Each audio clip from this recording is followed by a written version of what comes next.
right, welcome once again. It's another hour of safety. Safety on television. And not just on television, but safety right where you are. This is the place where we give you information and entertainment as well as education as regarding how you can be safe, especially in this December season, this festive season. A lot of activities are going on. Celebrations are being prepared. The family is coming together. We need to be saved to be able to celebrate our loved ones. I welcome you once again. I am William C. Loho, welcoming you to Safety Hour. Today, we will be talking something very important to our unity, because for you to get to your loved one, you will pass through the medium of transportation. And we're looking at something about that today. We're going to be talking about, let me even ask you, have you ever traveled or been in a vehicle, especially commercial vehicle, and then the driver on his way decides to buy a sachet that maybe some of you know, some of you don't know, and then tears the content and sips it and throws the nylon away? What do you think? Is it right? Okay, let me hear your response in the comment section for those of you following us online. But please always know that it is not necessarily, permit me, but we'll hear from the experts soonest. I don't think it's right for us to drink and drive, for us to take substance to enhance us while we drive. I am just thinking, but let me hear your comment first before we bring in the guest. And we're going to be having a guest today who is a friend in the house who has been on this show before.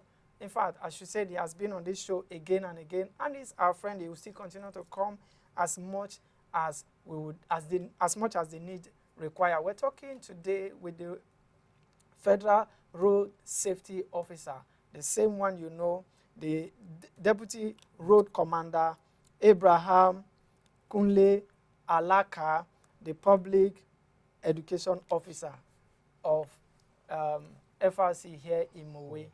So he is with us in the studio this morning. Welcome, sir. Thank you so much. Thank you very much for coming once again to the show. Thank you, so sir. Today we're talking about DUI, as they call it professionally. But for those of us we know on the street and at home, we just know it as drunk driving.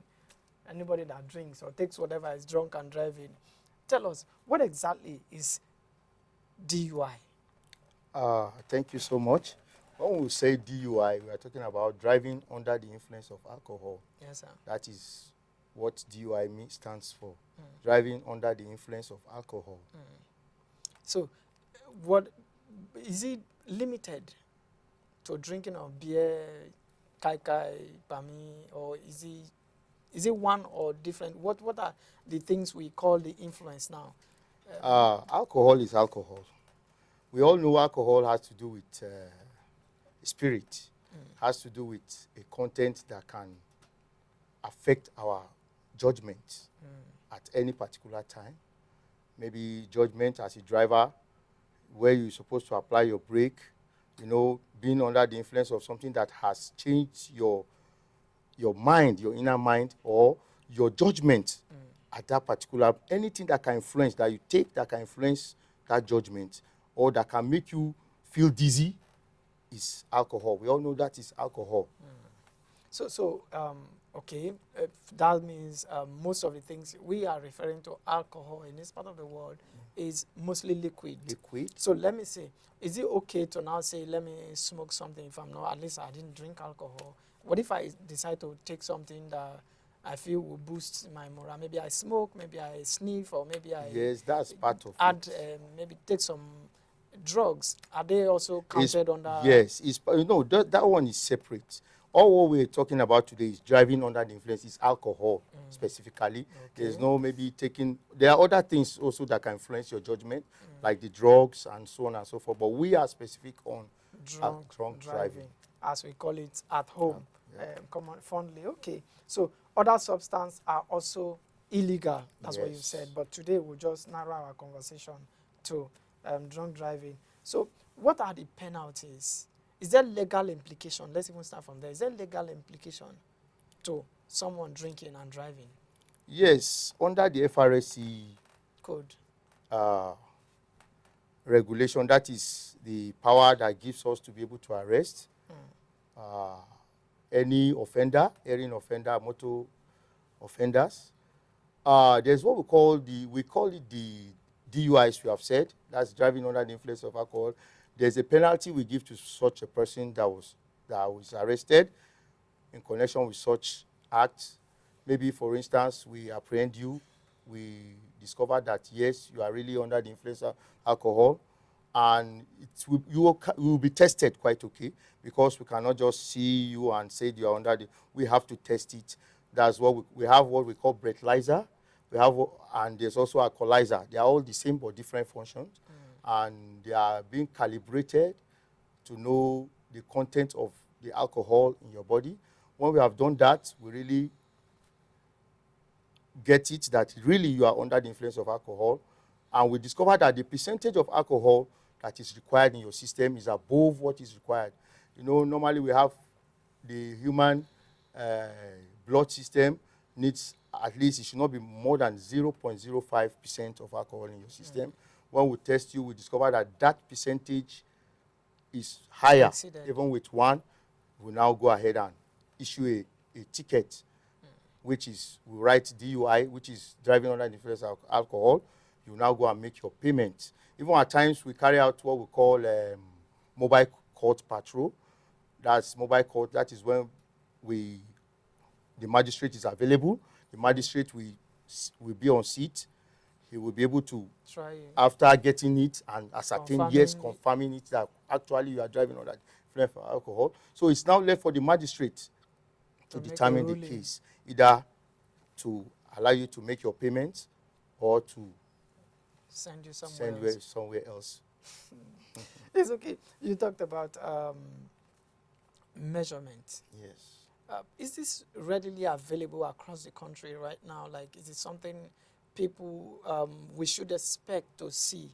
Because I'm particular about this season, because a lot of activities are going on and so many things. But while we get to that point, is this something the FRC is doing or will do, or is just specific areas that you have that measuring kit, or you've mentioned the name now? Alcoholizer, yes, alcoholizers. Is it something readily available that you have at least spread across the federation? Yes, we have it. Even it has been distributed to all our various commands. We all have it. All right. Another thing you touched on that interests me is the part where you said you measure, you observe and measure. So what are there things that make you suspect or know, or in fact that such a person needs to be tested, or you just arrest anybody to? No. A person that drives under the influence of alcohol can easily be identified. Maybe, for instance, his behavior on the road. You discover that the way he behaves on the road, you suspect the way he's behaving as a driver. Or at times, even the passengers helps in some situations. Yeah. The passenger will call the attention of the officials. So we'll be able to intercept him and stop him and question him at times. Even by perceiving the odor of his mouth. You know that, yes, this driver is really under the influence of alcohol. That is suspect. You suspect him, then you take him to the office.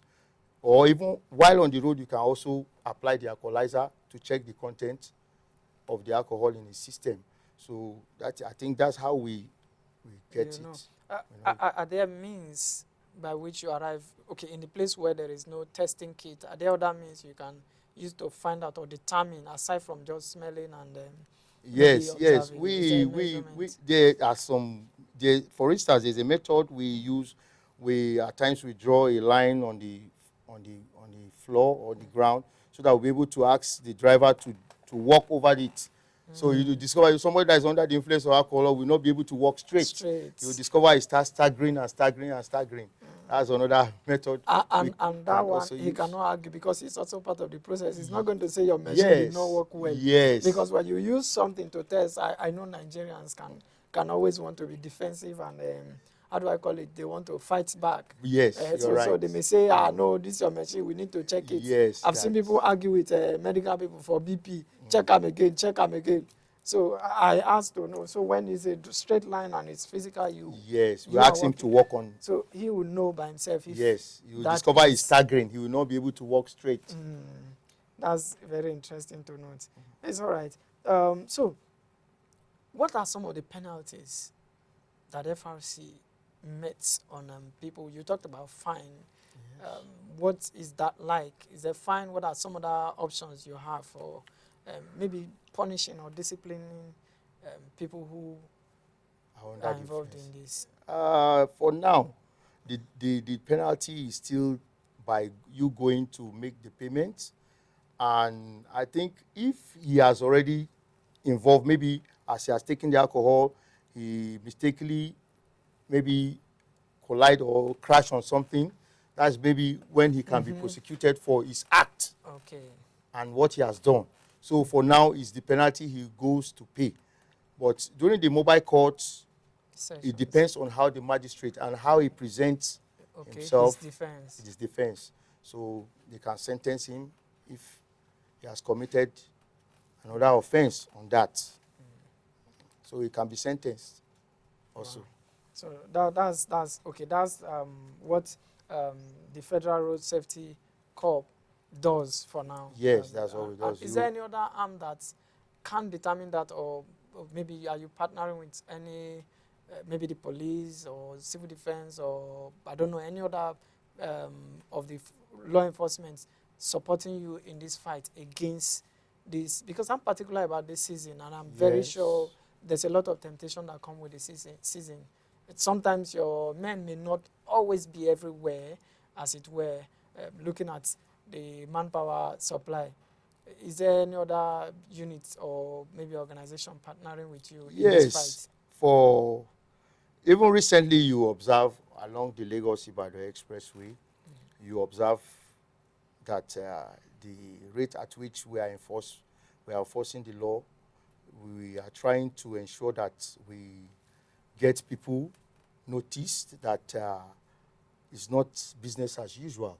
So you can, when you observe, you see our men with army officers, so that they will be able to, they are there to be able to guide and assist us in enforcing this law. Because, you know, we are not armed. You know, we are not armed. At times when we are carrying out this enforcement, you find out that there are some drivers, we call them recalcitrant drivers, drivers that are always aggressive. So we partner with other agencies, for instance, like the Nigeria breweries. They help us in disseminating those information that you should not drink and drive.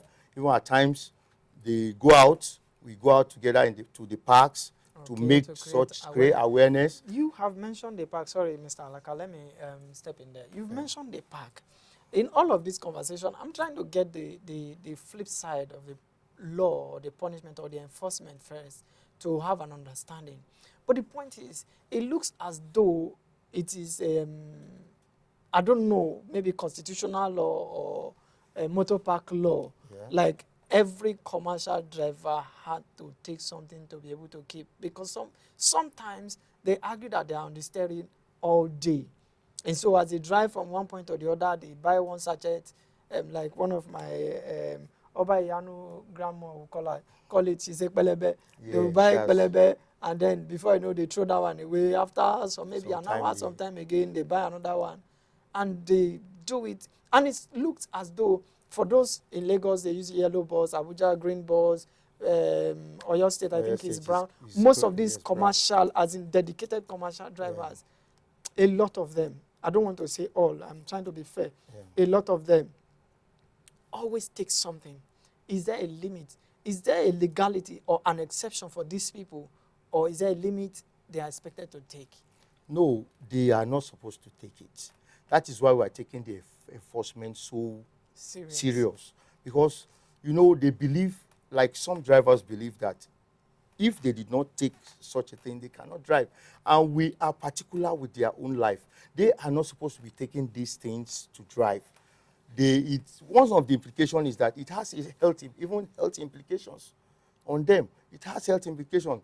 Somebody that is always on alcohol, taking alcohol, it can affect his blood pressure. I know somebody that his blood pressure has risen, can also affect his driving. Definitely. Yeah. Definitely. So it can lead to crash. So we are trying our possible best to ensure that we sanitize this. We go to the parks.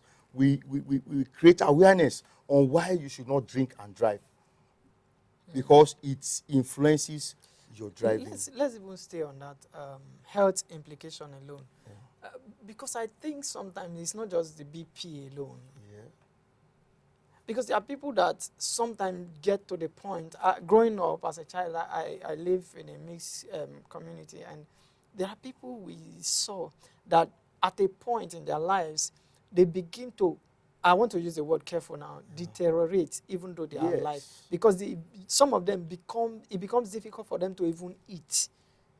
Are there other health benefits that these things, studies have not really studied in that area, but are there other health benefits that this alcohol causes to humanity as a person, even if you are not a driver, generally, let's just say, because some people say, well, I'm not driving today, I can drink. You know, even the doctors have always preached that and saying that drinking can affect our health, even the livers, the lungs, and so on and so forth. So there are other health complications that drinking can also cause, and which we are also telling them not only affects your poor judgment while driving, it can also affect your health. So if we can even have other organizations that can help us and collaborate with us in creating more awareness that drunk driving is always bad.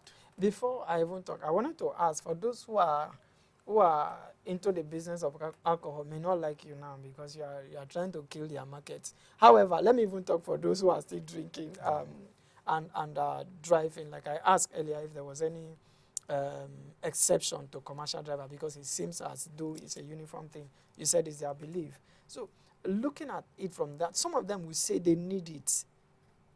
The argument has always been that they need it to stay sharp, to stay maybe focused, because, you know, when you are behind the steering for, I think it was the last time you came, you were talking about driving for certain hours. We need rest. You need rest. But they sometimes don't usually get, especially those driving in urban centers like Lagos, for instance, and maybe Abeokuta, Abuja, all those places where there can be traffic. And because they are rushing to meet up targets, so they just go, come back, go, come back, go, and then before you realize the whole day. So some of them will say it's something that keeps them awake. Do you agree to that, or is there something they should try? No, I don't agree with that. That until when you and then I want to clear an air. We are not saying alcohol, or we are trying to bastardize other peoples that produce alcohol. Not. If you must drink, what we are preaching is, if you must drink, don't drive. That is what we are preaching. But I drove myself to this place, and now I'm drunk. Should I leave my car there? What should I do? I want you to get me right. What I'm trying to say, we're trying to preach is that when you must drive, or if you know you drive, you don't need to drink any alcohol. You can relax. When you know you have gotten home, you have driven for so long, and you have gotten home, you can take your drink. While you drive, you don't drink. Let me repeat that what you have said.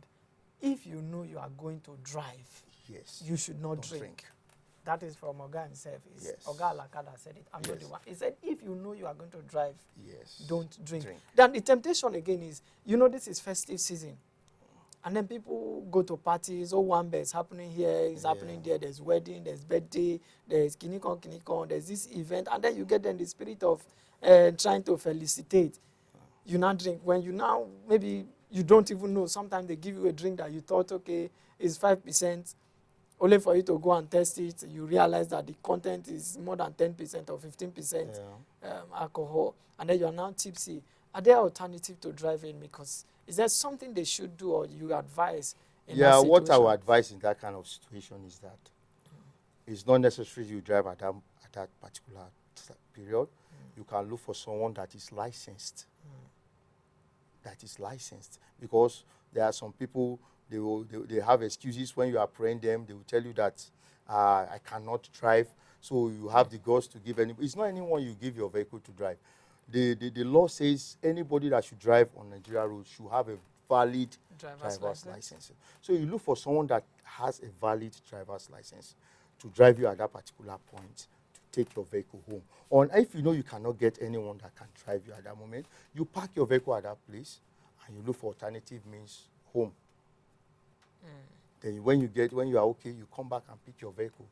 I'm also thinking if the place is a bit safe, Safe. then maybe you should even rest. Yes, you take a rest for some time. Rest When you know until you your get eyes back is your- clear, you can drive. Because at that moment, if you should drive, you can risk your life and risk other road users' life. But that will bring me to the part where I wanted to ask about your how do I call it now? The dangers. We've talked about the law. We've talked about the enforcement. Enforcement of it. Let's talk about the implication. Yes. Should this advice not be adhered to? What are the things that are at risk? Good. You see, when you, as we have said in the past, that you will have a poor judgment when it comes to driving, when you are under the influence of alcohol. Where you need to apply brake, you will not be able to apply brake, which can lead to crash. And you know, anything that has to do with poor judgment while driving, it can also lead to crash. So it leads to loss of properties also. So drunk driving is what we personally need to preach to ourselves individually, because we always say it. Safety has to do with every individual. Safety on the road, safety at home, it has to be with individuals' perception and with contribution of individual. When you discover someone is taking alcohol, as we have said, you caution him or you caution her. So the implication is it leads to loss of life. Drunk driving leads to loss of life and properties. We have seen a lot of instances where you see a driver, he will see a moving truck moving and is behind it. You will imagine how would this driver be able to get behind this vehicle and crash on this vehicle behind. Container. Run himself into Because of poor the judgment. truck. He believes that they've been under the influence of alcohol. He may believe that this truck is a little bit ahead, his distance ahead. I remember those pictures. Even online, we see some pictures, some videos of those who would see a gutter and then they'll go back and prepare and then jump and then eventually before sometimes they they land drop inside the inside gutter again. So that is what alcohol can cause. The judgment is. Yes. The part that troubles me is when we talk about loss of life, sometimes it looks as though it's just loss of life. The point is, first of all, the driver, you that is drinking, remember that somebody at home is praying ceaselessly that you will come back home because you are their hero. Yes. But then you also risk the life of others. Others. I'm talking about the ultimate prize now, which is the loss of life. Because if property is lost, it can be regained. But even that property, sometimes it costs you years to get to this point. Then when you lose it because of some negligence, it becomes difficult to get it back because it takes another ton of years, an event, and hustle, as they call it in Nigeria, to begin to build back that which was lost. And all of these are avoidable. Yes. I believe that's what you're saying. Very avoidable. And then very when you now risk, not only your life, you also risk the life of those who are on board with you. Yes, even at times the pedestrian. Someone that's just walking on innocent person walking on his own. And then you crashed on it. And then if it's two cars that are involved, you have implicated another set of people. So that is why drunk driving is not... Is very, very... we should, as a matter of intentionality, discourage drunk driving. Anywhere we see it. It's all right. That will be the much we'll be able to take today. But before I let you go, is there any word, especially for this season, for those who are trying to, in the spirit of merriment, what that word do you think you want to say to someone at home as your final words to them to be careful in this season? Yes, thank you. We all believe this is a period where everybody marries. What I would advise the drivers, that if you must drive, don't drink. If you must drive, don't drink. And don't drink while driving. It's two different things. Don't drink while driving. You discover some drivers while on steering, they will still hold the alcohol content and still be taking it. So don't drink and drive, and don't drive while drunk. So that is my advice. Because even it's only the living that celebrates. Yes, sir. Only the Yes, living sir. celebrates. And remember, why And should your family members needs you to be able to have an effective end of year celebration? That is from our Oga at the top. He is Abraham Kunle Alaka, the Public Health, Education Officer of the FRSC here in Mowe. Thank you very much for always coming on the show. Thank you for sir. sharing your wisdom, your encouragement, and your words of insight to Thank you, sir. our viewers out there. Remember, we love you. That's why we have this program on air. We love you. That's why they are also coming to share their own input. And don't forget, your loved ones love you even more than we do. And they want you alive. So do whatever it takes to stay alive and let the person next to you also have a reason to celebrate this season in one piece. Thank you very much. My name is William C. Loho signing out for today. Until I come your way again next week. Have a blessed day.